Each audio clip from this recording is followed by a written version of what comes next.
একটি মেয়ে দরজা ধরে দাঁড়িয়ে আছে। পরনে তার লাল টকটকে শাড়ি, হাঁটু সমান লম্বা কেশ, বড় বড় দুটি চোখ, দুধে আলতা গায়ের রং, ঠোঁটের নিচে বড় একটি তিল, আর গলার বেশ নিচেই ছোট আরো একটি তিল। ছবিটা দেখেই কিছুক্ষণের জন্য দম বন্ধ হয়ে যাচ্ছিল স্নেহার। এ মেয়েটি আর কেউ নয়, সে নিজে। তার নিজের এই রূপের খুঁটিনাটি বর্ণনা সে নিজে আগে কখনো খেয়াল করে দেখেনি। অথচ যেই পোর্ট্রেটটা করেছে সে যে অনেক গভীরভাবে তাকে পর্যবেক্ষণ করেছে সেটা বোঝাই যাচ্ছে। স্নেহাই পোর্ট্রেটটা দেখলো ফেসবুকে। নিউজ ফিডে ঘুরতে ঘুরতে সামনে এসে পড়ল তার। সে নিজের পোর্ট্রেটটা কিছু সময় নিজেই খোঁজ করতে লাগলো এই ছবির আর্টিস্টের। যে ছবিটি আপলোড করেছে তাকে মেসেজ দিয়ে কিছুক্ষণ অপেক্ষা করলো সে। না, কোনো উত্তর নেই। একের পর এক মেসেজ করার পর অবশেষে মেসেজ সিন করলো ছেলেটি। ওয়েট, এতগুলো এসএমএস দেওয়ার মানেটা কি? উপরের মেসেজগুলো পড়ুন। 2 মিনিট পর মেসেজের রিপ্লাই করলো ছেলেটি। যে পোস্টে আমি ক্যাপশন দিয়েছি যে তোমার ঠোঁটের নিচের তিলের প্রেমে পড়তে চাই, ওটা? জি। হো আই সি, বাট আমি আর্টিস্টকে চিনি না। আমি পিকটা একটা গ্রুপে পেয়েছি। কোন গ্রুপ? আমার জানাটা খুব জরুরি। কেন? আর আপনার প্রোফাইল পিক দেখে মনে হচ্ছে আমি যার ঠোঁটের নিচের তিলের প্রেমে পড়তে চাই সেই আপনি। এই মেসেজটা দেখে স্নেহার মনে হচ্ছিল ছেলেটার 2 গালে দুটো থাপ্পড় বসিয়ে দিতে। অসভ্য একটা। কিন্তু স্নেহা রাগটা কন্ট্রোল করে বলল, ভাইয়া প্লিজ, আপনি চাইলে পারবেন আর্টিস্ট খুঁজে বের করতে। আমাকে এই হেল্পটা করুন। সেটা ঠিক যে আমি পারবো, বাট সেটা করলে আপনি আমাকে কি দিবেন? কি লাগবে আপনার বলুন। বেশি কিছু না, চলুন না একদিন একসাথে লাঞ্চ করি। শিওর, কিন্তু আগে আর্টিস্ট। কাল সকালে জানাবো। স্নেহা মেসেজটা সিন করে বের হয়ে এলো ফেসবুক থেকে। রাত 1টা। চোখে ঘুম নেই স্নেহার। বারবার শুধু ছবিটার কথা মনে হচ্ছে। কে এঁকেছে তার ছবি? এতটা নিখুঁতভাবে তাকে লক্ষ্য করেছে। তার সাথে দেখা না হওয়া পর্যন্ত স্নেহার ঘুম আসবে না। সে ঘড়ি দেখে রুম থেকে বের হয়ে এলো বারান্দায়। তাদের বাসাটা দোতলা, পুরনো বাড়ি। স্নেহারা থাকে দোতলায়, আর নিচতলাটা ভাড়া দেয়া। সেখানে জামিল সাহেব নামের একজন তার স্ত্রী সন্তান নিয়ে থাকে। তার উপর থাকে সে তার বাবার সাথে। স্নেহার মা নেই, মা ছাড়াই বড় হয়েছে সে। মা নেই সেই কথাটাও সত্যি না, মা আছে কিন্তু তাদের সাথে থাকে না। স্নেহার যখন 3 বছর বয়স, ওই সময় তার মা তার বাবাকে ছেড়ে অন্য এক লোকের হাত ধরে বেরিয়ে যায় এ বাড়ি থেকে। আর আজ তার 19 বছর বয়স। লালমাটিয়ায় অনার্স প্রথম বর্ষে ভর্তি হলো সে বছর। তার বাবা তাকে একাই বড় করেছে, বিয়েটাও করেনি। স্নেহার দিকে তাকি সৎমা কে জানে কেমন হবে। সকালে আনিস সাহেবের ডাকে ঘুম ভাঙল স্নেহার। তার বাবা আনিস সরকার, ছোট্ট ব্যবসায়ী। কিসের ব্যবসা সেটা স্নেহার জানা নেই, কখনো আগ্রহ করে জানতে চাইওনি স্নেহা তার বাবার কাছে। স্নেহা উঠে রান্নাঘরে গেল চা করতে। সকালে উঠেই বাপ বেটি মিলে বারান্দায় বসে চা খাওয়া আর আড্ডা দেওয়া অভ্যেস হয়ে দাঁড়িয়েছে ওদের।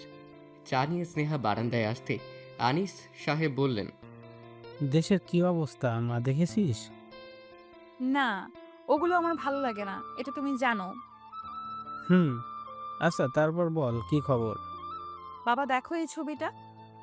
স্নেহা ফোন বের করে তার বাবাকে তার নিজের পোর্ট্রেটটা দেখালো। তার বাবাও তার মতো কিছুক্ষণ স্তব্ধ হয়ে রইল, তারপর বলল, ও মাই গড, এটা আমার মেয়ে? স্নেহা হালকা হেসে বলল, বাবা, আমি আর্টিস্টটাকেই খুঁজছি। আমার এই লোকটাকে দরকার। অন্য আর্টিস্টদের দেখেছি আঁকার পর ছবির নিচে সিগনেচার করে, বাট এই লোকটি সেটাও করেনি। বদল হয়েছে হয়তো। প্লিজ বাবা, বলদ বলবে না। আজ স্নেহা কলেজে যাবে না। একটু আগে সে আর্টিস্টকে খুঁজে পেয়েছে। আকরামুল নামের ছেলেটি তাকে বের করে দিয়েছে। ভদ্রলোকটির ফেসবুক আইডির নাম আফসান আবির। স্নেহা বারবার আইডি চেক করেছে, কিন্তু তার নিজের কোনো ছবি আইডিতে দেওয়া নেই। শুধু কোথায় জব করে, কি থেকে পড়াশোনা করেছে আর তার আঁকা কিছু ছবি দেওয়া। স্নেহার ছবিটি বর্তমানে তার আইডির কভার ফটোতে দেওয়া। ক্যাপশন দেয়া, তোমাকে আঁকতে অনেক কাঠ খড় পড়াতে হয়েছে। কমেন্টে অনেকে বলেছে, কিরে ভাবি নাকি? স্নেহা রেডি হয়ে বেরিয়েছে জগন্নাথ ইউনিভার্সিটির উদ্দেশ্যে। ফেসবুকের ডিটেইলস অনুযায়ী আফসান জগন্নাথের চারুকলা বিভাগে অধ্যাপনা করে, জয়েন করছে নতুন। এর আগের বছর পাশ করে এবছর অধ্যাপনা শুরু করেছে। রিকশায় ওঠার পর স্নেহা ফোন দিল তার বান্ধবী সাফাকে। ওই বছর জগন্নাথে ভর্তি হয়েছে। অবশ্য ও চারুকলাতে পড়ে না, কিন্তু আফসানকে খুঁজতে হেল্প করতে পারবে নিশ্চয়ই। তুই শিওর যে আফসান নাম? হ্যাঁ, আফসান আবির। আমার একটা ফ্রেন্ড চারুকলাতে আছে, দাঁড়া ওকে কল করি। স্নেহা কিছুক্ষণ অপেক্ষা করার পর সাফা বলল, আরে পাইছি, নতুন জয়েন করছে, ক্লাস 2 একটা অ্যাটেন্ড করছে, এর জন্য তেমন কেউ চিনে না, অবশেষে পাইলাম। চল, শুনলাম অফিস রুমেই আছে। স্নেহা ও সাফা অফিস রুমে এসে আফসানকে পেল না। সে নাকি চলে গেছে, কিন্তু তারা ঠিকই তার বাসার ঠিকানা জোগাড় করে ফেলল। সাফাকে বিদায় দিয়ে স্নেহা রিকশা নিল। তার গন্তব্য আফসানের বাসা। সে আজ আফসানকে না দেখে কথা না বলে যাবে না। যে তার এত সুন্দর একটা ছবি এঁকেছে, তাকে দেখার ইচ্ছে অসঙ্গত কিছু নয়। ঠিকানা 13/6 পশ্চিম মালিবাগ। রিকশা থেকে নেমে ভাড়া দিয়ে স্নেহা এগুলো বাড়িটার দিকে। 4 তলা বিরাট এক বাড়ি। বাড়ির সামনে যেতেই এক লোক এলো। দেখেই বোঝা যাচ্ছে এই বিশাল বাড়ির গেট খোলা বন্ধের দায়িত্বে সে কর্মরত। লোকটা স্নেহার দিকে তাকিয়ে বলল, কারে চা? আফসান আবির সাহেব কি এই বাসতেই থাকে? সে কি প্রফেসর? জি, প্রফেসর। লোকটি তার সব দাঁত বের করে হেসে বলল, জি, সে এ বাসায় ভাড়া থাকে। সে কি আছে বাসায়? জি, সে 5 মিনিট আগে আইছে। ভেতরে যান, 3 তলায় 2 নম্বর ফ্ল্যাটে সে থাকে। স্নেহা এক এক করে সিঁড়ি বেয়ে উপরে উঠছে। তার সাথে বাড়ছে তার হার্টবিট। 2 নম্বর ফ্ল্যাটের যে দরজা খুলল, সেই লোকটির বয়স হয়তো 28 বা 30 হবে। খালি গা হাতে। তাকে যে খারাপ লাগছে তা নয়, জিম করে হয়তো। বডি ফডি দেখা যাচ্ছে। লম্বায় 6 ফিটের উপরে হবে হয়তো। গায়ের রং হালকা শ্যাম। মোট কথা, যে কেউ তাকে প্রথম দেখাতেই সুদর্শন পুরুষ বলবে। আবার অনেক তরুণী হয়তো প্রেমেও পড়বে। আফসান হতভম্ব হয়ে দাঁড়িয়ে আছে। সে তার নিজের চোখকে বিশ্বাস করতে পারছে না। এই মেয়ে তার বাসায়? এটা কি সত্যি ঘটছে নাকি স্বপ্ন? এটি কি আফসান সাহেবের ফ্ল্যাট? আফসান এতটাই অবাক যে সে এখনো নিজেকে ধাতস্থ করতে পারছে না। সে যে খালি গায়ে একটা তরুণীর সামনে দাঁড়িয়ে আছে, এটা তার এখনো মাথায় আসেনি। মাত্রই বাসায় ঢুকে কাপড় ছেড়ে ফ্রেশ হয়ে বেরিয়েছিল সে। এর মাঝেই বেল বাজতেই দরজা খুলে অবাক চোখে তাকিয়ে আছে স্নেহার দিকে সে। হ্যালো, এই যে। আফসান নিজেকে কন্ট্রোল করে বলল, জি, আমি আফসান। ভেতরে আসি? আসুন। আসুন বলে তো দরজার সামনে দাঁড়িয়ে আছেন। ও হ্যাঁ, আসুন। স্নেহা বাড়ির ভেতরে ঢুকে বিস্মিত চোখে তাকিয়ে রইল। পুরোটা দেয়া লাগানো, গাছ, লতাপাতা, ফুল, পাখি আর একটি মেয়ে নৌকায় বসে পা হাঁটু পর্যন্ত ডুবিয়ে রেখেছে। চুলগুলো পানিতে এসে পড়ছে। মুগ্ধ চোখে তাকিয়ে আছে সে নদীর পানির দিকে। এই প্রথম এমন একটি বাসা স্নেহা দেখল, যে বাসায় দেয়ালে রঙের পরিবর্তে এত সুন্দর করে গাছপালা আঁকানো। স্নেহা ড্রয়িং রুমে বসতেই আফসানও বসে পড়ল। তারপর তার মনে পড়লো তার গায়ে কিছু নেই। সে কিছুটা অস্বস্তির সাথে বলল, বসুন, আমি আসছি। একটা টি শার্ট পরে ঝটপট 2 কাপ কফি করে আফসান নিয়ে এলো ড্রয়িং রুমে। এতক্ষণ তার মনে চলছিল নানান প্রশ্ন। এই মেয়ে এখানে কেন, কিভাবে? আফসানকে দেখে স্নেহা উঠে দাঁড়ালো। আফসান বসতে বসতে বলল, বসুন, না জিজ্ঞেস করেই কফি করে আনলাম। স্নেহা হালকা হেসে বলল। সমস্যা নেই। স্নেহার এই হাসি দেখে যেন আফসানের জ্ঞান হারাবার উপক্রম হলো। সে নিজেকে সামলে নিয়ে বলল, হাসবেন না, হাসলে ঠোঁটের নিচের তিলটা খুব বেশি অ্যাট্রাকটিভ লাগে। বলেই আফসান জিভে কামড় দিল। ইস, মনের কথাটা সে জোরে বলে ফেলেছে। পরক্ষণে পরিস্থিতি সামলাবার জন্য বলল, কিছু মনে করবেন না, ঠাট্টা করলাম। তো কিসের জন্য এলেন? স্নেহা কি বলবে ভেবে পাচ্ছে না। আফসানকে কাল থেকে দেখার আগ্রহ তার এতটাই ছিল যে সে আজ বাসায় উপস্থিত। আর দেখার পর আর এক দফা ধাক্কা। সে কি প্রেমে পড়ে গিয়েছে আফসান নামের এই লোকটির? আরে না, তা কিভাবে হয়? একবার দেখে কি কারো প্রেমে পড়া যায় নাকি? আর এই লোকটাও কি তাকে চিনতে পারছে না? যার ছবি এঁকেছে তাকে বলছে কি দরকার এসেছে? স্নেহা বিরক্ত মুখে বলেই ফেলল, বাবা, যার ছবি এঁকেছেন তাকে চিনতে পারছেন না? আফসান কিছুটা অপ্রস্তুত বোধ করে বলল, আমি তো একবারও বলিনি যে আপনাকে চিনতে পারছি না। আমি বলছি আপনি আমার কাছে কি মনে করে এলেন। সব সময় দরকারে কারো কাছে আসতে হয়, এইটা তো জানা ছিল না। আফসান কি বলবে ভেবে না পেয়ে চুপ করে রইল। স্নেহা কিছুক্ষণ উত্তরের অপেক্ষা করে উত্তর না পেয়ে বলল, আমি অবশ্য দরকারে এসেছি। আমি আমার একটা পোর্ট্রেট করাতে চাই আপনাকে দিয়ে। আফসান জয়ের একটা হাসি দিল। হাসিটা দেখে স্নেহার মনে হলো সে বিশ্বকাপ জয় করে ঘরে ফিরেছে। আবারও আফসানের উত্তর না পেয়ে স্নেহা বলল, কি করে দেবেন না? আমার কাজই ছবি আঁকা, আর আপনার মতো কেউ যদি আফসানকে কথা শেষ করতে না দিয়েই স্নেহা উঠে বলল। আফসানের মনে হচ্ছে তার অতি প্রিয়জন তাকে ছেড়ে দূরে কোথাও চলে যাচ্ছে। কেমন যেন অদ্ভুত লাগছে তার। সে কিছু না ভেবেই বলে ফেলল, এখনই উঠছেন, আর এক কফি খেয়ে যান। স্নেহা হালকা হেসে বলল, এখন দুপুর 2:30টার মতো বাজে, এই সময় কফি খাওয়ার মতো ইচ্ছা আর আমার নেই। তবুও আপনি যদি বলেন আর কিছুক্ষণ বসতে পারি, কিন্তু কফি না। আফসান লজ্জিত ভঙ্গিতে বলল, সরি, আসলে খেয়াল ছিল না একদম। সমস্যা নেই, একটা প্রশ্ন করি। শিওর। আপনি আমাকে প্রথম কোথায় রেখেছিলেন? এর আগের বছর পহেলা বৈশাখের দিনে প্রথম দেখেছিলাম টিএসসির সামনে। আপনি চুড়ি কিনে হাতে চুড়ি পরেছিলেন। স্নেহার মনে পড়ে গেল সেদিনের কথা।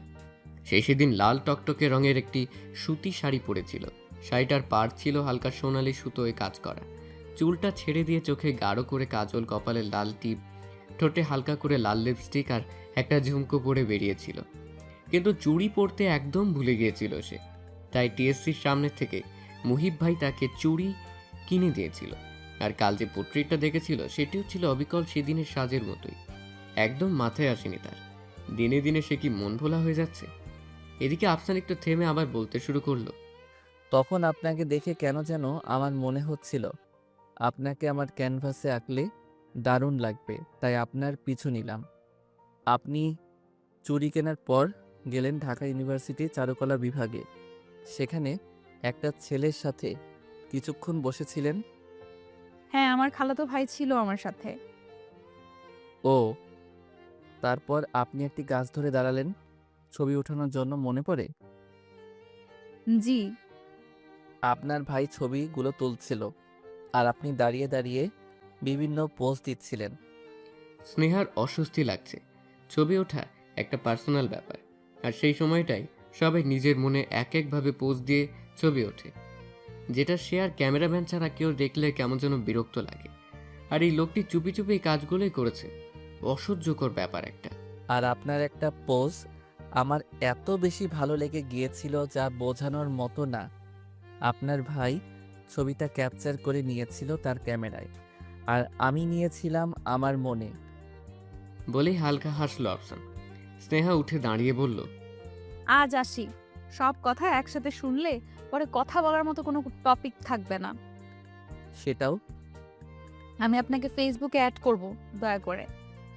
স্নেহার কথা শেষ না হতে আফসান বলল, অবশ্যই করব। স্নেহা বাড়িতে গিয়ে ঢুকে পড়ল শাওয়ার নিতে। সারাদিন রোদে রোদে ঘুরে গা কেমন যেন ঘিন ঘিন করছে। 1 ঘন্টা শাওয়ার নেওয়ার পর বের হলো সে। চুলটা মুছেই গেল ডাইনিংয়ে। ক্ষুধায় তার পেট থেকে চো চো শব্দ আসছে। ময়নার মাছ রান্না করেছে ইলিশ মাছ। ইলিশ মাছ খুব একটা পছন্দ না স্নেহার, তবু সে খুব আরাম করে অনেকটা ভাত খেলো। তারপর রুমে এসে বিছানায় শুয়ে পড়লো। ঠিক সেই সময় ফোনটা বেজে উঠল তার। মুহিব ভাই ফোন করেছে। তার খালাতো ভাই মুহিব, বড় খালার ছেলে।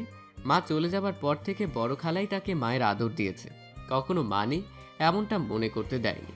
মুহিব ভাই ঢাকা ইউনিভার্সিটি থেকে ম্যাথ নিয়ে পড়ছে। পড়া নাকি শেষ হওয়া হওয়া ভাব। আসলে নিজে থেকে স্নেহা কখনো কিচ্ছু জিজ্ঞেস করে না তাকে। মুহিব ভাই যে তাকে পছন্দ করে এটি স্নেহা জানে। এমনকি খালা ওকে তার ছেলের বউ করে নিতে চায় সেটিও জানে সে। সব জেনেও স্নেহা এমন একটা ভাব করে যেন এ জগৎ সম্পর্কে কিছুই বোঝে না সে। 4 বার রিং হবার পর 5ম বারে ধরল স্নেহা। হ্যালো স্নেহা, জি স্নেহা। আজ কি ফ্রি আছিস? ফ্রি না থাকলেই কি বা থাকলেই কি, আজ আমি বের হব না। প্লিজ একটু বের হ না। সম্ভব না মুহিব ভাই। Please please please. না না না না না। আমি তোর জন্য অপেক্ষা করব। কিছু না বলেই ফোন কেটে দিল স্নেহা। সে যতই না করুক না কেন মুহিব জানে স্নেহা ঠিকই আসবে। বিকেল 5:30টার মাঝেই স্নেহা এসে উপস্থিত হলো ধানমন্ডি লেকে, মুহিবের খুব প্রিয় একটা জায়গা। প্রায় বিকেলেই সে স্নেহাকে ফোন দিয়ে আসতে বলে এখানে। প্রতিবারই স্নেহা আসবে না বলেও ঠিকই এসে উপস্থিত হয়। আজও এসেছে সে।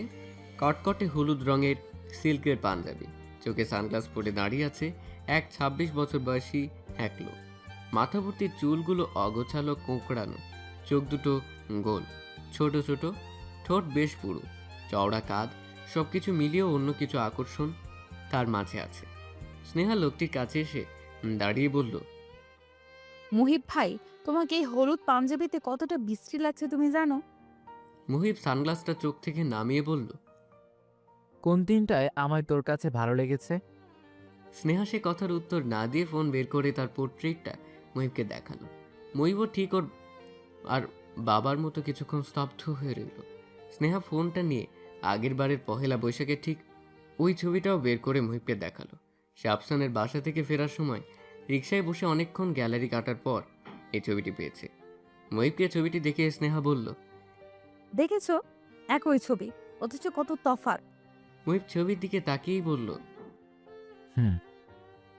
আমার কাছে আঁকানোটাই ভালো লেগেছে। মনে হচ্ছে জীবিত আমি দাঁড়িয়ে আছি, ঠিক না? হ্যাঁ। তোমার কোনটা ভালো লেগেছে? হুম। হুম, কি? যাই হোক, লোকটার তারিফ করলেও কম হবে। জানো, তাকে আমি বলে এসেছি আমার আরো একটা পোস্ট করতে। এবার মুহিব স্নেহার দিকে তাকিয়ে বলল, কেন? কেন আবার? আমি নিজের মতো করে পোজ দিব, আর সে তার মনের ক্যানভাসে আমার ছবি আঁকবে। বলেই হেসে গড়িয়ে পড়ল স্নেহা। সবসময় স্নেহার হাসি মুহিবকে খুব টাইনলেও আজকের এই হাসিটা বিরক্ত লাগলো। ভ্রু কুঁচকে মুহিব স্নেহাকে বলল, ঠাট্টা করবি না, আমার একদম ভালো লাগে না। স্নেহা মুহিবের এই চেহারা দেখে হাসি থামানোর পরিবর্তে দ্বিগুণ বাড়িয়ে দিল। রাতে আনিস সাহেব খেতে বসে বিরক্ত ভঙ্গিতে বলল, ময়নার মা, তুমি এইগুলো কি রেঁধেছ? ময়নার মা তাদের বাড়িতে কাজ করে। স্নেহার জন্ম হবার পরেই আনিস সাহেব তাকে নিয়ে এসেছিল স্নেহার দেখাশোনার কাজে। এখনও সেই বাড়িতেই রয়ে গেছে। ময়নার মা নিচু গলায় জবাব দিল, খারাপ হয়েছে ভাইজান? তুমি যাও আমার চোখের সামনে থেকে। সেনা, ওকে যেতে বলো। স্নেহা এতক্ষণ চুপচাপ বসে খাচ্ছিল। এবার খাওয়া বাদ দিয়ে সেই ময়নার মার দিকে তাকিয়ে বলল, তুমি যাও। ময়নার মা কিছু না বলেই চলে গেল রান্নাঘরে। সেই বাড়িতে আছে 20 বছরের মতো হলো। স্বামী সন্তানকে ফেলে রেখে সে পড়ে আছে এখানে। ময়নার বিয়ে হলো এর আগের বছর। তখন আনিস সাহেব তার মেয়ের বিয়েতে গিয়ে একটা টিভি কিনে দিয়ে এসেছে তার মেয়েকে। মাঝে মাঝে বকাঝকা করলে অন্তরের দিক থেকে অনেক ভালো সে, তাই তার কথা শুনে শুনে কষ্ট পায় না ময়নার মা। রাতে স্নেহা ঘুমোবে এমন সময় তার মনে হলো সে বিকেলে আফসানকে অ্যাড করেছিল ফেসবুকে। অ্যাকসেপ্ট করেছে কিনা জানতে ফেসবুকে ঢুকলো স্নেহা। হ্যাঁ, অ্যাকসেপ্ট করেছে। আর আফসানকে অনলাইনেও দেখাচ্ছে। সে মেসেজ দিবে কিনা ভাবতে ভাবতে দিয়েই ফেললো মেসেজ। হাই। ঠিক তখনই রিপ্লাই এলো তার। যেন এতক্ষণ স্নেহার মেসেজের অপেক্ষায় ছিল সে। কি করছেন? কিছু না, আপনি? অন্য কেউ হলে স্নেহা নিশ্চিত রিপ্লাই করতো হাডুডু খেলছি। আসেন খেলবেন? এত রাতে কি করা যায় সেটাও কি এরা জানে না? আবের এই রিপ্লাই এসেছে। রং নিয়ে বসে আছি, একটা জিনিস আঁকার চেষ্টা করছি। কি রাখছেন? তেমন কিছু না। থাক, বলতে না চাইলে বলতে হবে না। রাগ করবেন না প্লিজ। আমি আবার বন্দুক দেখে ভয় পাই। একটা ডায়লগ আছে না, प्यार से डर नहीं लगता पर बंदूक से लगती है। সালমান ফ্যান? ইয়েস, আমার বস সে। বডি দেখে বোঝনি? বুঝেছি, তার মানে আপনি সবাইকে বড়ে দেখিয়ে বেড়ান। মোটেও না, আমি তো তখন মাত্র ফ্রেশ হয়ে বের হইছিলাম। বাটেও চিমটি। লাগলো তো? চিমটি কেন? You are Salman fan. হা হা হা, আচ্ছা থাক, আমার ছবি আঁকার মুড এসে গেছে। We are Salman fan. ছবি আঁকতে আমার মুডও লাগে নাকি? জি ম্যাডাম, শুভরাত্রি, বিদায়। Good night. ফোনটা চার্জে ঢুকিয়ে ঘুমিয়ে পড়লো স্নেহা। ঘুম ভাঙলো তার বাবার ডাকে। উঠে স্নেহা ফোন হাতে নিয়ে মেসেঞ্জারে ঢুকলো। আফসান আবির ওয়াজ অ্যাক্টিভ 5 hours ago। লেখাটা আগে দেখলো সে। এখন বাজে 8টা। রাত 3টার দিক লোকটা ফেসবুকে কি করছিল? আচ্ছা, লোকটার জন্য তার এমন লাগছে কেন? সে কি লোকটাকে পছন্দ করে? অবশ্য পছন্দ হতেই পারে, পছন্দ হওয়া খারাপ কিছু না। লোকটিকে যে কোনো মেয়ে দেখেই পছন্দ করবে। প্রতিদিনের অভ্যেস মতোই চা নিয়ে বারান্দায় এলো স্নেহা। কাপ বাবার দিকে এগিয়ে দিয়ে বলল। কাল মা ফোন করেছিল বাবা। আনিস সাহেব হালকা নড়ে চড়ে বসে বলল, ও, হ্যাঁ, কি বললো? আমার সাথে 2 মিনিট কথা বলতে চায়। বড় খালা নাকি নাম্বারটা দিয়েছে। বড় খালারও কাজ নেই, এমনি নাম্বারটা কেন দিতে হবে? সে তোর মায়ের বোন, বোন চেয়েছে তাই দিয়ে দিয়েছে। চাইলেই দিতে হবে কেন? আনিস সাহেব তার চশমাটা খুলে মুছতে মুছতে বলল, সেটাও তো কি কথা হলো? আমাকে বলল আমি তোর মা। আমি বললাম মাটা আবার কি? আমি মা নামের কাউকে চিনি না। তারপর সে বলল স্নেহা আমার উপর আর রাগ করে থাকিস না। আমি বললাম আমি অচেনা কারোর উপর রাগ করে থাকি না, আর আমি অচেনা কারোর সাথে কথাও বলি না। তারপর সে বলল আমার কিছু করার ছিল না রে, তোর বাবা আমাকে সুখ দেয়নি। আমি তখন বললাম আপনি কে বে? আমার বাবাকে নিয়ে কিছু বলার সাহস আপনাকে কে দিল? সব ফালতুর দল। আর কখনো ফোন দিয়ে বিরক্ত করবেন না বলে ফোন কেটে দিয়ে নাম্বার ব্লক লিস্টে রাখলাম। আনিস সাহেব চা খেতে খেতে কঠিন স্বরে বললেন, এভাবে কথা বলে একদম ঠিক করিসনি। এখনই ফোন দিয়ে সরি বল। আমার রাগ উঠে গিয়েছিল বাবা। সে কেন তোমার নামে বাজে কথা বলবে? বাজে কথা কই বললো? তাকে হয়তো আমি আসলে সুখ দেইনি। যা সরি বলে আয়। সরি বাবা, আমি এই কাজটা কখনোই করব না। বলেই রুমে চলে এলো স্নেহা। রাগে তার হাত পা কাঁপছে। তার এত ভালো একটা বাবাকে তার মা এভাবে কষ্ট দিতে পারলো? নিজেকে কিভাবে কি মহিলাটা? কিছুক্ষণ বসে রইল স্নেহা বিছানায়। সে আজ কলেজে যাবে না। তার মনটা আজ অস্বাভাবিক খারাপ। বাবা বাইরে চলে গেছে অনেকক্ষণ হলো। স্নেহা ফোনটা হাতে নিয়ে ডাটা অন করতে এলো দুটো মেসেজ। প্রথম মেসেজ, কি ব্যাপার, কবে যাবেন লাঞ্চে? দ্বিতীয় মেসেজ। আজ বিকেলে সময় হবে কি আমার সাথে দেখা করার? প্রথম মেসেজটা দেখে স্নেহার যতটা না মেজাজ খারাপ হয়েছিল, দ্বিতীয় মেসেজ দেখে তার 10 গুণ মেজাজ ভালো হয়ে গেল। সে আলমারির কাছে এগিয়ে গেল। অনেক খোঁজাখুঁজি করার পর ঠিক হলো আজ নীল শাড়িটা পরে দেখা করতে যাবে সে আফসান সাহেবের সাথে। এটা কি বেশি বাড়াবাড়ি হয়ে যাবে নাকি? বলে হবে। তবু আজ সে নীল শাড়িটা পরেই সুন্দর করে সেজে উপস্থিত হয়ে আফসানকে বলবে। আর আফসান কি বলবে? হয়তো বলবে। ভাবতেই স্নেহার গাল লজ্জায় লাল হয়ে গেল। ছি, কি সব ভাবছে সেগুলো। 1 ঘন্টার উপরে হলো একটা রেস্টুরেন্টে বসে অপেক্ষা করছে আফসান স্নেহার জন্য। অবশেষে 1 ঘন্টা 25 মিনিট অপেক্ষা করার পর আফসান দেখা পেল এক নীলপরি। নীল শাড়িতে সে হেঁটে হেঁটে আফসানের দিকে এগিয়ে আসছে। হ্যাঁ, এটাই স্নেহা। নীল শাড়িতে ঠিক তাকে স্বর্গের অপ্সরীদের মতো লাগছে। পিঠময় তার চুল ছড়ানো, তাদের মাঝখানে গোল একটা মুখ। সেই মুখ এতই সুন্দর যে বেশিক্ষণ তাকিয়ে থাকা সম্ভব না। অসম্ভব সুন্দর। সহ্য করার ক্ষমতা মানুষের খুব একটা নেই। কোনো সুন্দর জিনিসের দিকে মানুষ বেশিক্ষণ তাকিয়ে থাকতে পারে না। যেহেতু আফসানও রক্তে মাংসে গড়া একজন মানুষ, তাই তারও এই কঠিন সত্য ভাঙানোর ক্ষমতা নেই। স্নেহার দিক থেকে দৃষ্টি সরিয়ে নিয়ে আফসান হালকা হেসে বলল, হাই প্রিটি লেডি। স্নেহা চুলগুলো সামনে নিয়ে চেয়ারে বসতে বসতে বলল, হাই। তো ভালো আছেন? মিষ্টি একটা হাসি দিয়ে স্নেহা বলল। জি, আপনি? আফসান তার হাতটা বুকের বাম পাশে নিয়ে দুষ্টু একটা হাসি দিয়ে বলল। I high মারডালা। স্নেহা ভ্রু কিছুটা কুঁচকিয়ে বলল, মানে? আপনার হাসি। তো আপনার মতো এমন একজন সুন্দরী আমার সামনে বসে হাসছেন, এতে আমার দিলে চোট লাগাটা কি বেমানান? পটাতে চাচ্ছেন? যদি বলি হ্যাঁ। তাহলে বলবো এটা বেমানান। আফসান চেয়ারটা সামনের দিকে টেনে এগিয়ে এনে বসলো। তারপর মেনু কার্ড হাতে নিয়ে বলল, কি অর্ডার করব? আপনার ইচ্ছে। আফসান ওয়েটারকে ডেকে অর্ডার করলো। এরপর হালকা কেশে স্নেহার দিকে ঝুঁকে এসে বলল, প্রথম দেখায় ভালো লাগা, তারপর কিছুদিন আড়াল থেকে তাকে দেখা, তারপর বাসায় সামনাসামনি বসে কথা বলা, এবং তারপর রেস্টুরেন্টে সেই মেয়েটাকে প্রেম নিবেদন করা। ব্যাপারটার মাঝে বেমানান দিক কোনটা? স্নেহা প্রসঙ্গ পাল্টানোর জন্য বলল, দেখা হবে বলার কারণটা কি জানতে পারি? অবশ্যই, এই যে মাত্র বললাম প্রেম নিবেদন করার জন্য ডেকেছি। বলতে বলতেই ওয়েটার এসে খাবার দিয়ে গেল।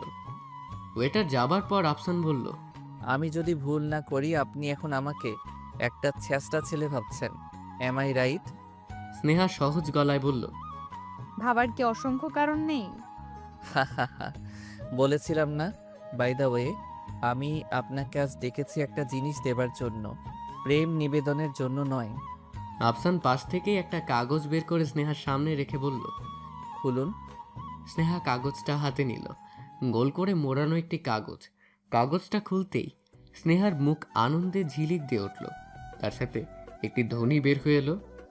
ওয়াও! কাল যখন রোদে রোদে ঘুরে ফিরে স্নেহা দুপুরের দিকে উপস্থিত হয়েছিল আফসানের বাসায়, তখন স্নেহা ছিল খুব ক্লান্ত। তার চেহারায় ফুটে উঠেছিল এই ভাবটা। আর আজ সেই ক্লান্ত চেহারা স্নেহাকে ফুটিয়ে তুলেছে আফসান তার কাগজে। অফ হোয়াইট রঙের কামিজ পরা একটি মেয়ে বসে আছে বনের মাঝে। থিমটা দেখে খানিকটা মনে হচ্ছে সেই মেয়েটি পথ ভুলে বনের মাঝে ঢুকে পড়েছে, আর সঠিক পথ খুঁজতে খুঁজতে সে ক্লান্ত। একটি গাছের ছায়ায় বসে সে স্বস্তির কিছু নিঃশ্বাস ফেলছে। রাতে যখন আপনি জানতে চাইলেন কি আঁকছি, তখন এটা নিয়েই বসেছিলাম। বসে বসে আপনার ক্লান্ত চেহারাটা মনে করার চেষ্টা করছিলাম। ঠিক তখনই এলো আপনার মেসেজ, যেটাকে মেঘনা চাইতেই বৃষ্টি বলে। বলেই প্রাণ খুলে হাসতে লাগলো আফসান। স্নেহা আফসানের হাসির শব্দ শুনে ছবিটি থেকে দৃষ্টি ফেরালো আফসানের দিকে। তারপর হালকা হেসে মিষ্টি গলায় বলল, একেবারেই আমাকে দিয়ে দিচ্ছেন? কেন, সন্দেহ আছে নাকি? হুম, কিন্তু একটা জিনিস হয়তো আপনি ভুলে গিয়েছিলেন। আফসান ভ্রু কুচকে তাকিয়ে বলল, কোনটা? চুল। কাল যখন আপনার বাসায় ছিলাম তখন চুলটা বাঁধা ছিল। সব চুল একসাথে করে পাফ করে রেখেছিলাম, কিন্তু আপনার আঁকানো ছবিটাই কিন্তু চুলটা খোলা। ইচ্ছে করে দিয়েছি, আপনাকে খোলা চুলেই মানায়। আপনার ঠোঁটের নিচের তিলটা তো আপনার চুলের ছোঁয়া চাই, আর বেঁধে রাখলে তিলটা আপনার চুলের ছোঁয়াটাকে মিস করে। অদ্ভুত কথা বলতে কি খুব ভালো লাগে? এর মাঝেই একটা মেয়ে এসে সালাম দিল আফসানকে। ওয়ালাইকুম আসসালাম। স্যার আপনি এখানে? কেন, এখানে আসা নিষেধ নাকি আমার? মেয়েটা থতমত খেয়ে বলল। না সেটা না। মেয়েটার কথা শুনে বোঝা গেল সে আফসানের ছাত্রী। মেয়েটা দেখতে সুন্দর, উঁচা লম্বা হালকা পাতলা গড়নের এক মেয়ে। মেয়েটি এবার স্নেহার দিকে তাকিয়ে বলল, স্যার এটা কে? সেটা দিয়ে তুমি কি করবা? যাও এখন। মেয়েটা এমন একটা লুক দিয়ে বের হয়ে গেল যেন সে এক্ষুনি স্নেহাকে খেয়ে ফেলবে, হাড্ডি গুড্ডি সহ কোনো রকমের ছাড় দেবে না। আচ্ছা, মেয়েটা বসে বসে হাড্ডি খাচ্ছে ভাবতে কেমন লাগবে ভেবে দেখা যাক। চোখ বন্ধ করে স্নেহা ভাবতে শুরু করতেই সে খিলখিল করে হেসে উঠল। মনে মনে বলতে লাগলো, হায় হায়, কি বিশ্রী অবস্থা। আফসান আর স্নেহা রেস্টুরেন্ট থেকে বের হলো রাত 8টার দিক। তার পাশাপাশি হাঁটতে লাগলো রাস্তার ফুটপাত ধরে। শহরটা একদম নির্জন না, কিন্তু আজ কেন যেন স্নেহার মনে হচ্ছে ঢাকার চেয়েও নির্জন শহর আর একটিও নেই। কেন লাগছে এমন? আফসান সাথে আছে বলে? কেউ ইচ্ছে করছে আফসানের হাতের আঙ্গুলগুলোর মাঝে নিজের আঙ্গুলগুলো খুঁজতে। মনে হচ্ছে আফসানের আঙ্গুলগুলো এক অজানা আকর্ষণে তার আঙ্গুলকে টানছে। সে কি বলবে আফসানকে, তোমার হাত ধরতে পারি? নাকি কিছু না বলেই ধরবে? ভাবতে ভাবতেই হঠাৎ আফসানের হাত এসে লাগলো স্নেহার হাতের সাথে। 1 সেকেন্ডের জন্য, হ্যাঁ, পাশাপাশি হাঁটতে হাঁটতে হঠাৎ ছোঁয়া লাগা যাকে বলে। কিন্তু এই 1 সেকেন্ডেই স্নেহার দম বন্ধ হয়ে যাবার উপক্রম হয়েছিল। মনে হচ্ছিল হার্টবিট মিস করে ফেলছিল স্নেহা। রাতে বাবার সাথে আর খেতে হলো না স্নেহার। বাবা ডাকতে এলে সে বলল, খাবো না, ক্ষুধা নেই একদম। বাবা তুমি খেয়ে নাও। আনিস সাহেব আর জোর করলো না। মেয়ের যে জোড়াজুড়ি পছন্দ নয় এটা ভালোভাবেই জানে সে। সে একা একা খেয়েই ঘুমিয়ে গেল। ইদানিং ঘুমের সমস্যা হচ্ছে তার। কবে কি হবে আল্লাহ তাআলা জানেন। তবে তার মনে হচ্ছে সে আর বেশি দিন এই দুনিয়াতে থাকতে পারবে না। সব মানুষ নাকি মারা যাবার আগেই বুঝতে পারে, সেও কি সেটাই পাচ্ছে? কিন্তু এখন সে যদি মারা যায় তার মেয়েটাকে দেখবে কে? একা হয়ে যাবে মেয়েটা। আবার একাও বলা চলে না, ওর বড় খালা মিঠুনুর রহমান ওকে অনেক স্নেহ করে। এই তো সেদিনই বলল, আনিস, কিছু ভাবছো মেয়েকে নিয়ে? কিসের কথা বলেছেন আফা? মেয়ে বড় হচ্ছে, বিয়ে শাদী দেবে না নাকি সারা জীবন আইবুড়ো করেই রাখবে? সেটা কেন রাখবো? ভালো ছেলে। তাকে থামিয়ে মিতানুর বলল, মা ছাড়া আমি মায়ের আদর কখনো পাইনি। আমি চাচ্ছি ওকে মায়ের আদর ঠিকঠাকভাবে দিতে। সেটা তো আপনিই দেননি। আপনি না থাকলে যে কি হতো। আরে গাধা, তোমার মেয়েকে আমি মুহিবের বউ করে একেবারে আমার ঘরে আনতে চাই। তারপর দেখাবো মায়ের আদর কি জিনিস। দূরে থাকি, কাছে কাছে থাকতে তো পারি না। বলেই চোখ মুছল মিতানুর। ও হ্যাঁ, তাই তো। আচ্ছা, আমি সেন্নার সাথে কথা বলবো। আনিস মিতানুর রহমানের ছোট বোনের জামাই হলেও সে সব সময় তাকে নিজের ভাইয়ের চোখেই দেখেছে। বোন যখন আনিসকে রেখে চলে গিয়েছিল তখন তাকানো যেত না আনিসের দিকে। তখনই মিতানুর ঠিক করে সারা জীবন ছোট ভাইয়ের মতোই আনিসকে দেখবে সে। অপরদিকে আনিসও মিতানুরকে বড় বোনের চোখেই দেখে। তার কথা অক্ষরে অক্ষরে পালন করে সে। তাই তো তার মেয়ে স্নেহাকে মুহিবের হাতে তুলে দিতে তার সামান্যতম কষ্টও হবে না। আর মুহিবও খুব ভালো ছেলে। বাড়িতে এলেই ফুপাজি ফুপাজি করে ডেকে তাকে মাথায় তোলে। আনিস বারবার মুহিবকে বলেছে, আরে বেটা, আমি তোমার ফুফাজি না। না হলে নাই, কিন্তু আমি আপনাকে ফুপাজি বলেই ডাকবো। ফুপাজি, স্নেহা কি বাড়িতে আছে? আনিস সাহেব এগুলো ভাবতে ভাবতেই ঘুমিয়ে পড়ল। তার ঘুম ভাঙল মাঝরাতে। ঘুম ভেঙেই প্রথমে তার মনে হলো, আচ্ছা, সেনা মোহিতকে পছন্দ করে তো? রাত ৩টা, মুহিব এখনো পড়ছে। হঠাৎ তার ফোনে বেজে উঠল। মুহিব বিরক্ত চোখে ফোনের দিকে তাকিয়ে বলল, সাধী কি ফোন কিনতে চাইছিলাম না? রাত বিরেতে পড়ার সময় যন্ত্রণা। স্নেহার জন্যই ফোনটা কেনা, না হইলে এই হালারে পকেট নিয়ে ঘুরবে কেনা। টেবিল থেকে উঠে বিছানায় বসে ফোনটা রিসিভ করলো মুহিব। কিরে মাম্মা, কিসের জন্য ফোন দিয়েছিস বল? পড়ার সময় নষ্ট করার জন্য। বলে গাধার মতো হা হা করে হাসতে শুরু করলো রাকিন। রাকিন মুহিবের জিগরি দোস্ত, আত্মার আত্মা যাকে বলে। কিন্তু মাঝে মাঝে মাঝরাতের দিকে ফোন দিয়ে বড়ই যন্ত্রণা করে সে মুহিবকে। মুহিব রাকিনের হাসি শুনে কঠিন স্বরে বলল, শালা মানুষ হইলি না, আর যদি রাতে ফোন দেস তোর বাপের নাম ভোলাই দিব। মাম্মা এত রাগ কেন? তোমার দরকারেই ফোন দিছিলাম, বুঝছো? মুহিব ভ্রু কুঁচকে বলল, কি? তোমার খাঁচার পাখি তো এখন অন্য এক খাঁচায়। তোর দরজা খুললো কেমনে রে? তালা ফালা লাগাস না নাকি? ভনিতা করিস না। আরে মাম্মা, ভাবি তো আজ নতুন ভাইয়ের সাথে রিক্সায় যাইতেছিল। মাম্মা, তুই যদি আজ ভাবিরে দেখতি পুরাই পাগল হয়ে যাইতি। কি যে একটা সাজ দিছিল রে। স্নেহার কথা বলছিস? আরে বেটা, তোর কি হাজারটা বউ আছে নাকি? মাম্মা, আজ ভাবিরে দেখা মমতাজের সেই গানটা মনে পড়তেছে, বুঝলি? বলেই গান গাইতে শুরু করলো রাকিন। মাইয়া তো নহে যেন এখান আগুনেরই গোলা রে, ওহো। মাল খায় টাল হয়ে গেছিস নাকি? কি বলতেছিস? মাথা ঠিক আছে তোর? বলেই ফোনটা কেটে দিল মুহিব। রাকিনের কথা শুনে মনে হচ্ছিল তার মাথা আজ ঠিক নেই। ঠিকই ড্রিঙ্কস করেছে, তাই ওর কথায় মন না দিয়ে আবার বই খুলল মুহিব। কিন্তু পড়ার মুডটা সে পাচ্ছে না। বারবার স্নেহার কথা মনে পড়ছে। কিছু না ভেবেই ফোন হাতে নিয়ে স্নেহাকে কল করলো মুহিব। স্নেহা ঘুমিয়ে পড়েছিল 11টার দিকেই। হঠাৎ 2টোর দিক ঘুম ভাঙতেই সে ভাবলো ফেসবুকে আফসান আছে কিনা দেখে আসি। আফসান অনলাইনেই ছিল। স্নেহাকে অনলাইনে দেখা মাত্রই মেসেজ করলো। ঘুমের রানী এত রাতে ফেসবুকে? স্নেহা ফোন করে রেখে আবার ঘুমোবে ঠিক এই সময় আফসানের মেসেজ দেখে তার চোখ থেকে ঘুম উড়ে গেল। সে রিপ্লাই করলো, থাকতে নিষেধ আছে নাকি? না, ঘুমাচ্ছিলেন এতক্ষণ নাকি পড়ছিলেন? এত রাত জেগে পড়া আর আমি? ইম্পসিবল। তাহলে ঘুমাচ্ছিলেন? জি। আপনাকে একটা গান শোনাই। গান? গান জানেন আপনি? জি না, ফোনের প্লে লিস্ট থেকে শোনাবো। আমার ফোনেও গান আছে। ওকে। প্লিজ শুনেন না, প্লিজ না করবেন না। ওকে। নাম্বারটা দিন। কিসের? অবশ্যই আপনার জুতার না, আপনার সেলফোনের। স্নেহা রিপ্লাই করতে যাবে ঠিক এই সময় এলো মুহিবের ফোন। স্নেহা কেটে দিয়ে টাইপিং করতে লাগলো। আবারও এলো ফোন। বিরক্তের সাথে ফোনটা রিসিভ করে স্নেহা বলল, হয়েছে কি মুহিব ভাই? তুই এত রাত জেগে আছিস? আমি তো ভেবেছিলাম ঘুমিয়ে গেছিস। না, জেগে নেই, এখনো ঘুমন্ত। দেখছো না ঘুমিয়ে ঘুমিয়ে কথা বলছি তোমার সাথে। ঠাট্টা করবি না, আমার একদম পছন্দ না। কি পছন্দ আপনার শুনি? কথা ঘুরিয়ে মুহিব বলল, কাল একবার দেখা করবি? করতে পারি, কিন্তু শর্ত প্রযোজ্য। কি সেটা? কাল তুমি আমার হাত ধরবে, আমরা হাত ধরে অনেক দূর একসাথে হেঁটে যাব। বলো রাজি?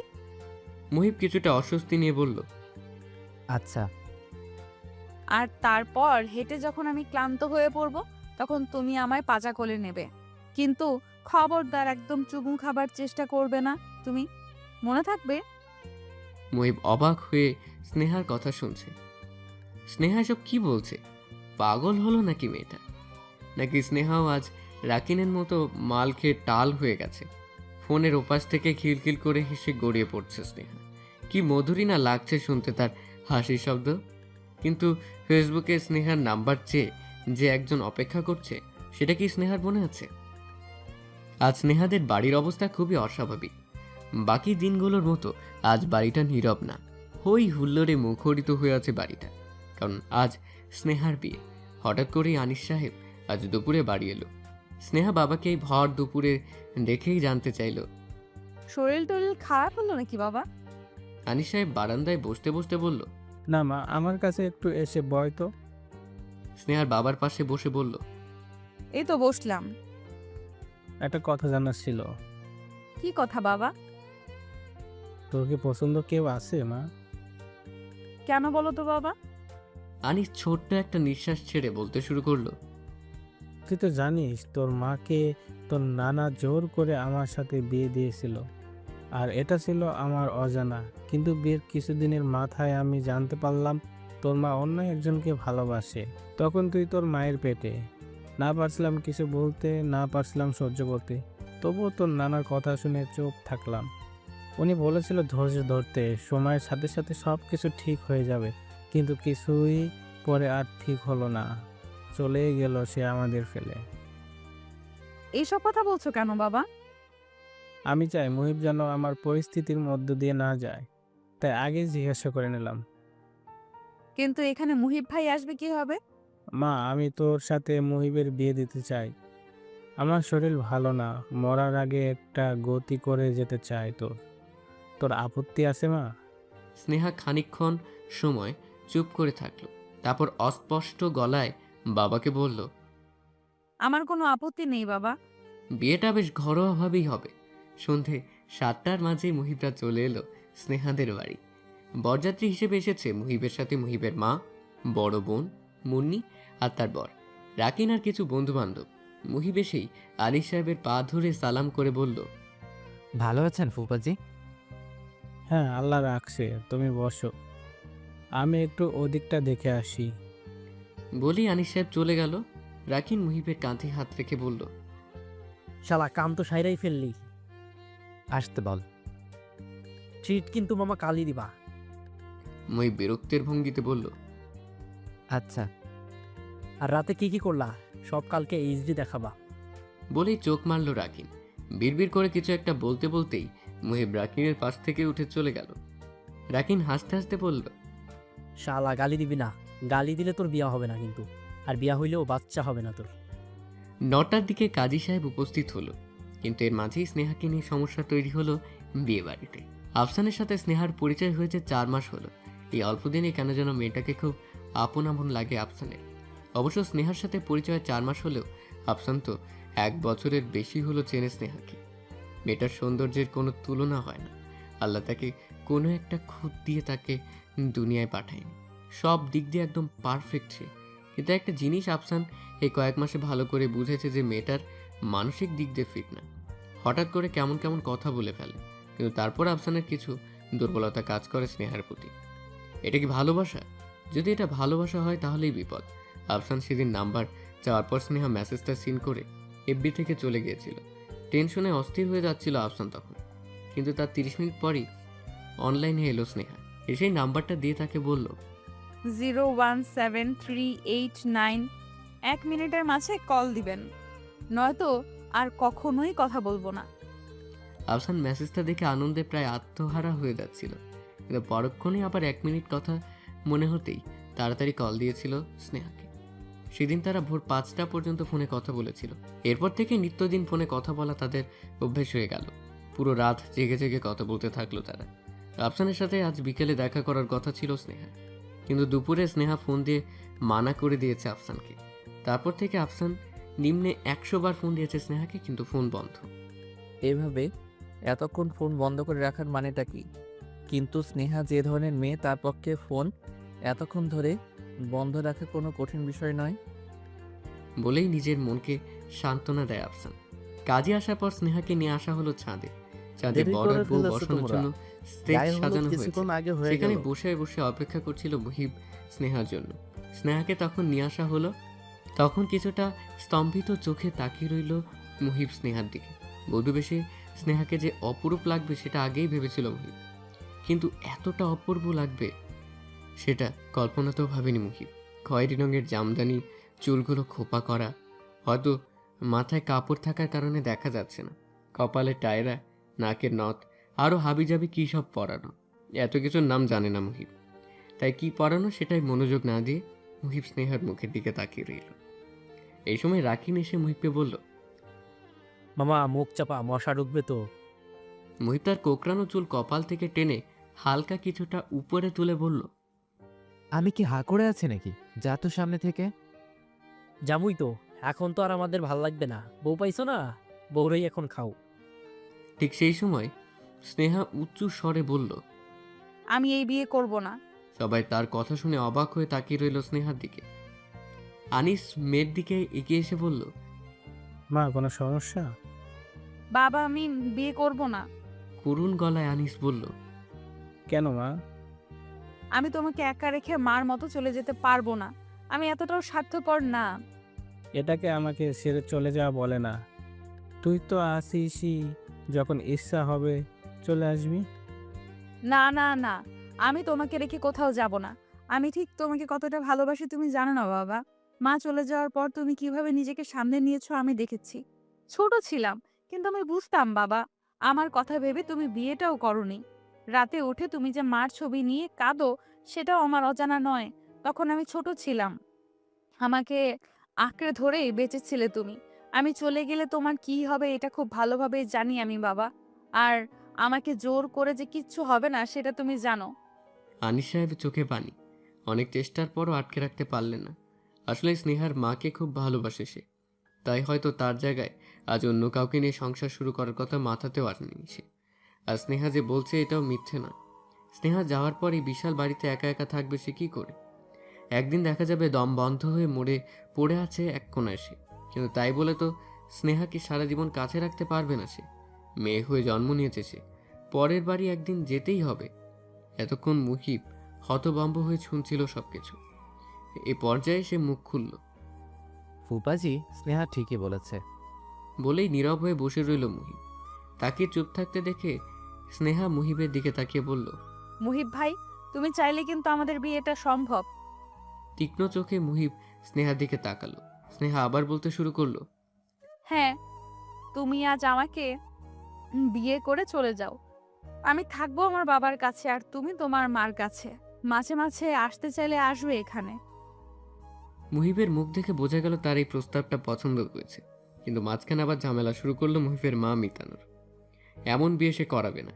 একটা ছেলে তার ছেলের বউকে ঘরে না নিতে পারলে আর কিসের সুখ? কিন্তু মিতানুরকে মানাতেও বেশি সময় লাগলো না মুহিবের। আপাতত সবাই রাজি। রাত 11টার মাঝে বিয়ে সম্পন্ন হলো মুহিব আর স্নেহার। তারা আজ থেকে স্বামী স্ত্রী। দীর্ঘজীবন একসাথে থাকার জন্য আজ তারা রাজি। পারবে কি তার বাকিটা জীবন একসাথে দুজন দুজনের হাত ধরে বাকি তো পথ হাঁটতে? রাতে মুহিব স্নেহাদের বাড়িতে থেকে গেল। আজ তার বাসর রাত। আর আজ নাকি সে তার বিয়ে করা বউ তার নিজের সম্পত্তি থেকে দূরে থাকবে, প্রশ্নই ওঠে না।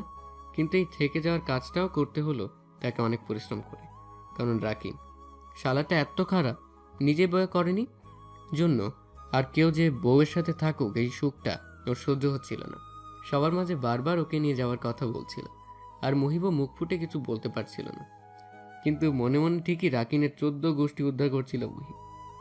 কিন্তু মুহিবরা চলে আসার ঠিক আগ মুহূর্তে একটা মিরাকেল হলো। মুহিবের বোনের পর বেঁকে বসলো সে নাকি আজ এই বাড়িতে থাকবে। শালার বিয়েতে কোলা দাঁড়া গিরি করবে না, এটা তো হয় না। শেষমেশ ঠিক হলো মুহিব আর তার কোল দাঁড়া আজ এই বাড়িতে থাকবে।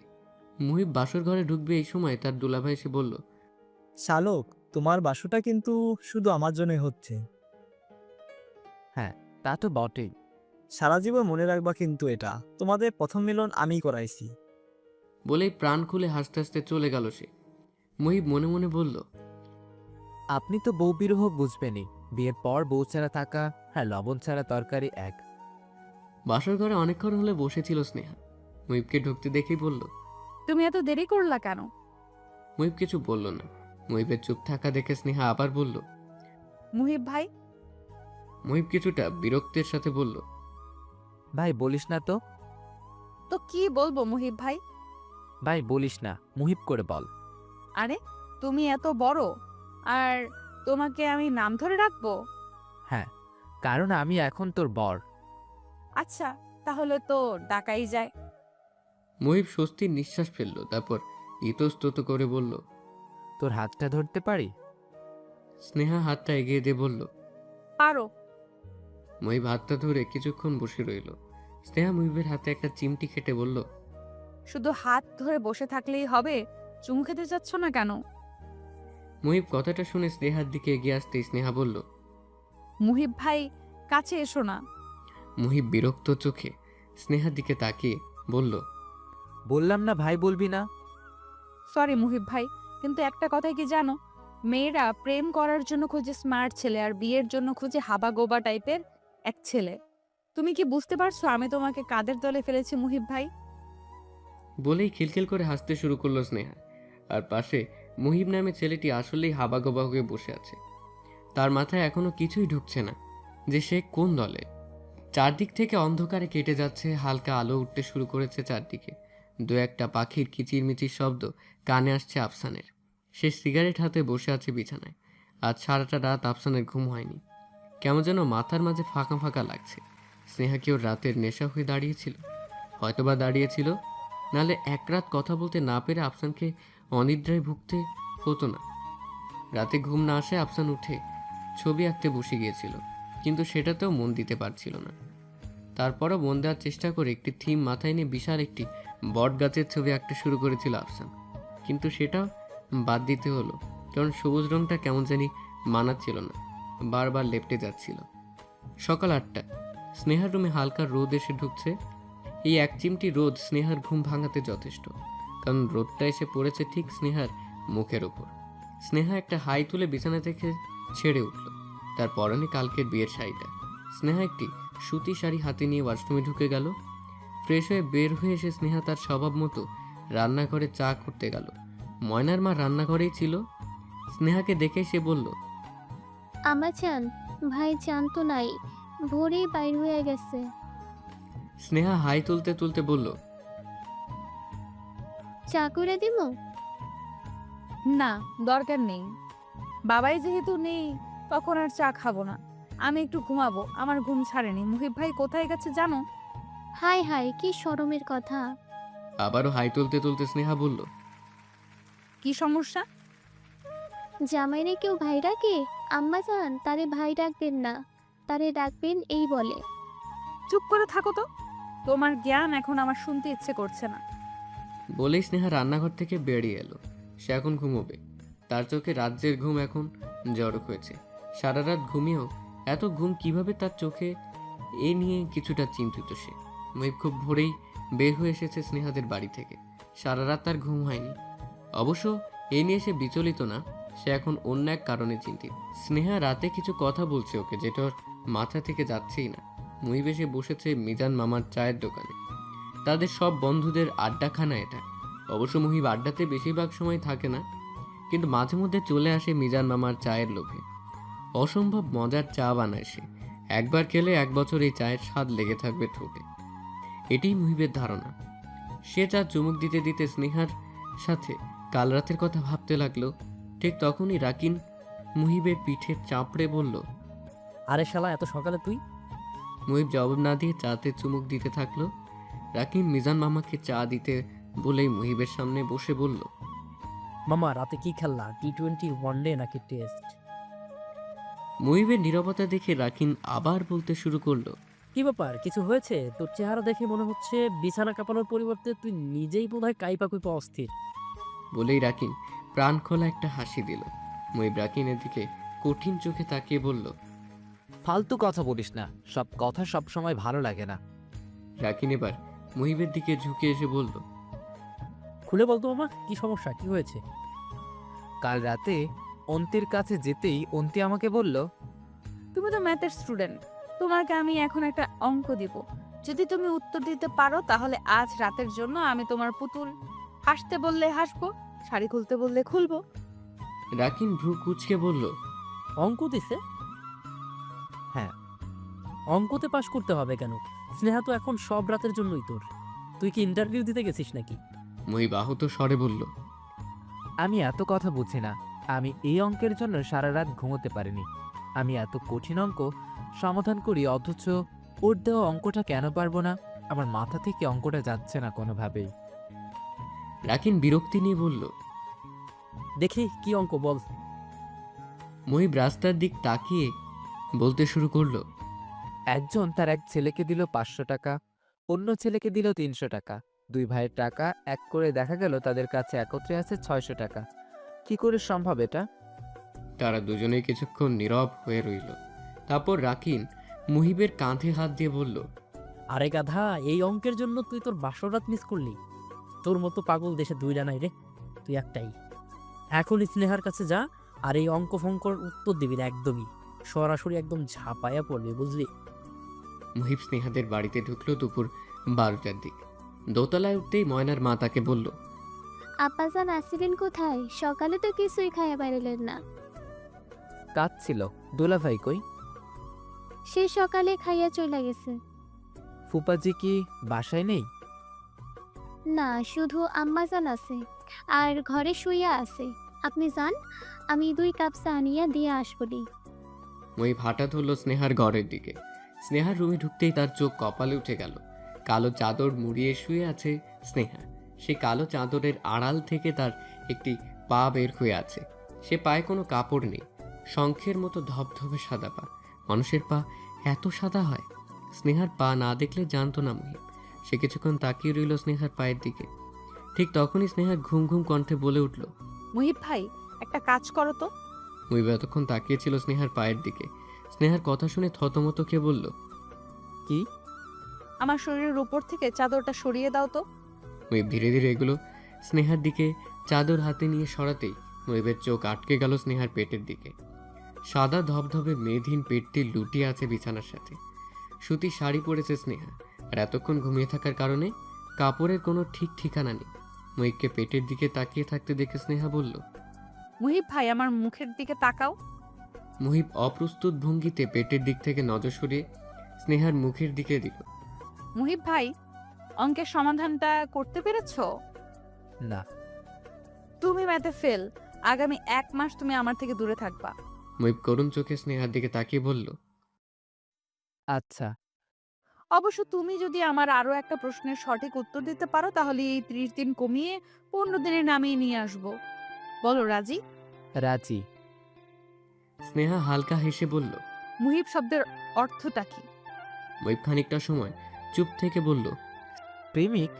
স্নেহা বিছানা থেকে নামতে নামতে বলল, তুমি পাস। 15 দিন কমিয়ে নেওয়া হলো, কিন্তু আসলে কি তোমার নামের সাথে তোমার মিল আছে? আচ্ছা তুমিই বলো, তুমি প্রেমিক হিসেবে কতটা ফিট? 100তে নিজেকে কত দেবে তুমি? মুহিব কিছুই বলল না। স্নেহা উত্তরের অপেক্ষা না করে শাওয়ার নেওয়ার জন্য চলে গেল। কিছুক্ষণ পর স্নেহাকে রেডি হয়ে বাইরে বেরোতে দেখে মুহিব স্নেহার দিকে তাকিয়ে বলল, কোথায় যাচ্ছিস? আমি একজনের সাথে দেখা করতে যাচ্ছি। তার সাথেই দুপুরে খাবো, তুমি খেয়ে নিও। মুহিব অস্পষ্ট স্বরে বলল। আচ্ছা। স্নেহা দোতলা থেকে নিচে নামার সময় আবার ঘরে ফিরে আসলো। মুহিবের দিকে তাকিয়ে হাসি মুখে বলল, আমি প্রেমিক হিসেবে তোমাকে দিতাম 133। কথাটি অপ্রিয় হলেও সত্য। আফসানের দরজায় কে যেন কড়া নাড়ছে। আফসান আজ ভার্সিটিতে যায়নি। সারা রাত ঘুম না এলেও সকালের দিকে হঠাৎ ঘুমিয়ে পড়েছিল সে। সেই ঘুম ভাঙল দুপুর 2টোয় কারো দরজার ধাক্কায়। আফসান বিরক্তি নিয়ে উঠে দরজা খুলল, কিন্তু তার এই বিরক্তি নিমিষেই আনন্দে পরিবর্তন হলো। তার সামনে দাঁড়িয়ে আছে স্নেহা। গাঢ় সবুজ রঙের একটি সুতি শাড়ি পরেছে সে। এই সবুজ রংটাই সে রাতে ঠিক মতো দিতে পারছিল না, কিন্তু এখন পারবে সে। তার মনটা স্নেহাকে দেখে এত ভালো হয়ে গেছে তা কল্পনার বাইরে। আফসান স্নেহাকে হাত ধরে ফ্ল্যাটে ঢুকিয়ে দরজা বন্ধ করলো। তারপর স্নেহার দিকে এগিয়ে গিয়ে সামনে দাঁড়িয়ে বলল। ফোন বন্ধ ছিল কেন তোমার? স্নেহা হেসে বলল, ফোন একটা ইলেকট্রিক যন্ত্র, এটা বন্ধ থাকা কোনো কঠিন ব্যাপার না। আফসান আর কোনো কথা না বলে স্নেহার হাত ধরে নিজের বুকে টেনে নিল স্নেহাকে। স্নেহা নিজেকে ধাতস্থ করার পূর্বেই আফসান তার 2 হাতে স্নেহার মুখটা উপরে তুলে ঠোঁটে আলতো করে চুমু দিল। তারপর কানের পাশে গিয়ে চুল সরিয়ে দিয়ে বলল, ভালোবাসি ভালোবাসি ভালোবাসি তোমাকে, ভালোবাসি। স্নেহা পুরো শরীর কেঁপে উঠতে শুরু করলো আফসানের ঠোঁটের ছোঁয়ায়। তারপর ধীরে ধীরে বরফের মতো জমে গেল স্নেহা ভালোবাসি কথাটি শুনে। অদ্ভুত একটা ভালো লাগার অনুভূতি হচ্ছে তার মনে। এই প্রথম কোনো পুরুষের এতটা কাছে এলো সে। ঠিক তখনই তার মনে পড়ল সেখানে এসেছে তার বিয়ের খবরটা আফসানকে জানাতে। স্নেহা আফসানকে বাধা দিতে চেষ্টা করলো, কিন্তু তার হাতটা যেন আজ কাজ করছে না। আফসান ও স্নেহা তেমন একটা বাধা না পেয়ে পুরো ঠোঁট জোড়া দখল করে নিল। স্নেহা আফসানের গরম নিঃশ্বাসে মেতে গেল। দূরে যারা পরিবর্তে আফসানের শরীরের সাথে মিশে গেল সে। ধীরে ধীরে হাত দুটো আফসানের গলায় উঠিয়ে দিয়ে মেতে উঠল এক অজানা খেলায়। কিন্তু এখন যে বড্ড দেরি করে ফেলেছে তারা, এটা কি তাদের অজানা? ঠিক কতক্ষণ হলো স্নেহা আফসানের বুকে মাথা রেখে দাঁড়িয়েছিল এটা তাদের কারোরই খেয়াল নেই। আফসানের শরীরের সাথে একদম মিশে দাঁড়িয়েছিল স্নেহা। দুজনের চোখে ছিল বন্ধ। তাদের দুজনের ঘোর ভাঙল স্নেহার ফোনে কল আসে। আফসান প্রায় সাথে সাথেই তার বাহুডোর থেকে স্নেহাকে ছেড়ে দিল। কিছুটা অপ্রস্তুত কণ্ঠে বলল, সরি সরি, প্লিজ কিছু মনে করো না। আমার যে কি হয়েছিল, I am sorry Sneha. Sneha খুব স্বাভাবিক ভঙ্গিতে ব্যাগ থেকে ফোন বের করতে করতে বলল, ইটস ওকে, তোমার সাথে কিছু কথা ছিল, আমি কলটা অ্যাটেন্ড করে আসি, কেমন? শিওর, আমি অপেক্ষা করছি। স্নেহা ফোন নিয়ে বের হয়ে এলো ড্রয়িং রুম থেকে বারান্দায়। মুই ফোন করেছে। স্নেহা শান্ত মুখে ফোন রিসিভ করে বলল, বলো। খেয়েছিস? না, খাবো। আর কিছু বলবে? না। আচ্ছা তাহলে এখন রাখছি, এসে কথা হবে। আজ আছো তো তুমি? আছি। স্নেহা ফোন কেটে দিয়ে রুমে ঢুকলো আফসানের খোঁজে। আফসান রান্নাঘরে ছিল। দুপুরে খাবারের জন্য কিছু একটা ব্যবস্থা করছিল। স্নেহাকে দেখে হালকা হেসে বলল, দুপুরে কি আমার সাথে খাবে? হুম, কি খাবে বলো? তোমার ইচ্ছা। আমি বাইরে থেকে কিছু একটা নিয়ে আসি। যাও। আফসান একটা শার্ট গায়ে দিয়ে বেরিয়ে পড়ল। 20 মিনিটের মাথায় ফিরে এসে দেখল স্নেহা রান্নাঘরে কিছু একটা করছে। আফসানের খাবারটা টেবিলে রেখেই রান্নাঘরে এসে পেছন থেকে স্নেহাকে জড়িয়ে ধরল। স্নেহা একটুও চমকালো না, যেন এতক্ষণ হলো সেইটার অপেক্ষাতেই ছিল। কি করছো স্নেহা? চোখ কি বন্ধ, দেখতে পাচ্ছ না? আফসান স্নেহার কানের কাছে মুখ নিয়ে বলল, পাচ্ছি। সব সময় এমন পেঁচিয়ে কথা বলবা না। আচ্ছা বলবো না। আমি যে তোমাকে ভালোবাসি এটা আমি আজ বুঝতে পেরেছি। আর শুধু মধু ভালোবাসা না, এ এক কঠিন ভালোবাসা। স্নেহা হেসে বলল, ভালোবাসা কঠিন তরল হয় নাকি? অবশ্যই হয়। আমার ভালোবাসাটা কঠিন, বরফের মতো। আর আমার চেয়ে একটু কম যাদের ভালোবাসা, তাদেরটা তরল পানির মতো। আর তার থেকেও কম যাদের ভালোবাসা, তাদেরটা বায়বীয়। এদের ভালোবাসায় যথেষ্ট খুঁত আছে, তাই যে কোনো সময় উড়ে মনের জানালা দিয়ে পালায়। বলে স্নেহার কাঁধ থেকে মাথা উঠলো আফসান। স্নেহা আফসানের দিকে তাকিয়ে বলল, খাবার এনেছো? হ্যাঁ, ভেবে বলো তো কি এনেছি? তেহারি। জি ম্যাডাম। আর তেহারি খেয়ে আপনার হাতের পায়েসটা অমৃত লাগবে আশা করছি। আফসান আর স্নেহা খেতে বসলো দুপুর 3:30টার দিকে। স্নেহা বেশি খেতে না পারলেও আফসান খেলো আরাম মতো। পায়েসটা খেতে খেতে বলল। এত মজার পায়েস আমি সত্যি খাইনি। স্নেহা ভ্রু কুঁচকিয়ে বলল। একদম মিথ্যা বলবে না। আফসান প্রাণ খুলে খানিকক্ষণ হেসে বলল। আমি সত্যি মিথ্যা বলেছি। আমার মায়ের হাতের পায়েসের কাছে এটা কে কি বলবে জানো? কি? ছাগলের লাদি। বলে আবারও হাসতে শুরু করলো আফসান। স্নেহার কঠিন চোখ দেখে নিজের হাসিটা থামালো আফসান। তারপর স্নেহার দিকে তাকিয়ে অসহায় গলায় বলল। সরি স্নেহা, চোখটা কি একটু নরম করা যায় না? যায়। আফসান হালকা হেসে বলল। Thank you. আচ্ছা, তুমি যেন কি বলতে চেয়েছিলে? স্নেহা প্লেট নিয়ে টেবিল থেকে উঠতে উঠতে বলল। তোমার প্লেটটা দাও, আমি ধুয়ে রেখে এসে বলবো। ততক্ষণ তুমি আমার ফোনটা চার্জে লাগাও। স্নেহা প্লেট ধুতে শুরু করলো। তারপর কেন যেন মনে হচ্ছে এটা তার সংসার, তার আর আফসানের সংসার।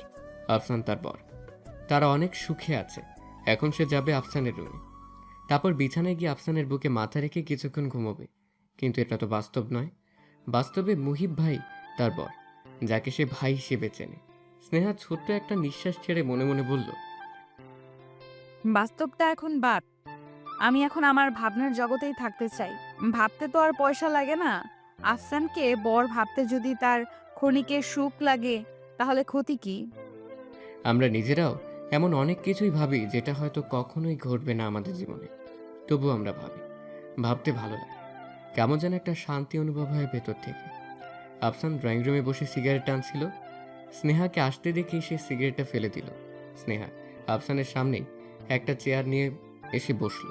তারপর বলল। যে কথাগুলো তোমাকে এখন বলবো তার জন্য তোমার সামনে বসাটা জরুরি, তাই চেয়ার আনলাম। আফসান একটু ঝুঁকে এসে বলল। কি এমন কথা? আমারও কিছু কথা ছিল। বলো। আমি তোমাকে ভালোবাসি সেটা বলেছি, এখন আবারও বলছি। স্নেহা কিছুক্ষণ নীরব থেকে বলল। আমিও তোমাকে ভালোবাসি। আফসান জয়ের একটি হাসি দিয়ে হেসে বলল। জানতাম আমি। এখন বিয়ে করতে চাই তোমাকে। তোমাকে ছাড়া এ জীবন বড়ই অসহায়। হাত ধরতে চাই তোমার সারা জীবনের জন্য। ধরবে? স্নেহা খুব স্বাভাবিক ভঙ্গিতেই বলল। তুমি তো জানোই আমার মা আমাকে ছেড়ে ছোট থাকতেই চলে গিয়েছিল। জানি। তারপর আমার জগৎটা অন্যরকম হয়ে গিয়েছিল আফসান। আমি মাকে সব সময় ঘৃণা করতাম, এই ভেবে যে সে আমার সরল সহজ বাবাকে রেখে চলে গিয়েছে। হুম। আমি তখন ঠিক কতটা একা হয়ে পড়েছিলাম সেটা তুমি বুঝতে পারছো? হুম। আমার বাবা আমাকে অনেক ভালোবাসে, কিন্তু সেও আমাকে তেমন একটা বেশি সময় দিতে পারতো না। ব্যবসা নিয়ে সারাদিন কাটাতো। হয়তো এটা তাকে মাকে ভুলতে হেল্প করতো। আমি একা বন্দি হয়ে থাকতাম বাসায়, আর বাবা রাতে ফেরার জন্য অপেক্ষা করতাম। আমার সাথে থাকতো ময়নার মা। ময়নার মা সারাদিন কি সব বলতো, আমি চুপচাপ শুনতাম। এগুলো এখন কেন বলছো স্নেহা? আমার কোনো সমস্যা নেই এগুলো নিয়ে। স্নেহা আফসানের কথাই জবাব না দিয়ে বলতে শুরু করলো। আমার স্কুল কলেজে যেতেও ভালো লাগতো না। কেন জানো? কারণ আমার মাকে নিয়ে স্কুলের স্যার ম্যাডাম বাচ্চার মায়েদের আগ্রহের সীমা ছিল না। আমার মা কিভাবে চলে গেছে, কার সাথে চলে গেছে, এই কথাগুলো শোনার জন্য প্রতিদিন তারা ভিড় করে দাঁড়িয়ে থাকতো। আমার জীবনটা আমার অসহ্য লাগতো। তাই বাবাকে একদিন এসে বললাম আমি স্কুলে আর যাব না। বাবাও হেসে উড়িয়ে দিলেন কথাটা, কারণ আমাদের সমাজটাতে টিকে থাকতে হলে আমাদেরকে যে পড়তেই হবে। তাই আবারও যেতে শুরু করলাম স্কুলে। আর এটাই কাল হয়ে দাঁড়ালো আমার।